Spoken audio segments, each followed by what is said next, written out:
Kişi evine girmek istediği zaman فَذَكَرَ اللّٰهَ عِنْدَ دُخُولِهِ Allah-u Teala'yı anarsa, Bismillah dersen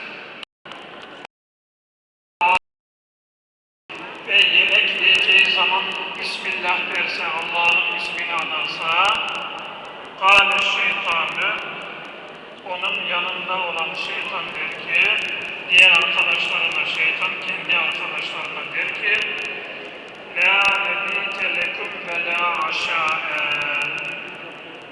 Artık bu evde kalacak yer de yok size, efendim akşam yemeği de yok, akşam gelirlerse yok. Sultanahmet Camisi'ndeyim. Evine girerken Bismillah derse, demek ki şeytan kapıdan içeri giremiyor. Zaten Allah anıldığı zaman şeytan uzaklaşır cemaat-i Müslüman. Hani bu min şerril vesvas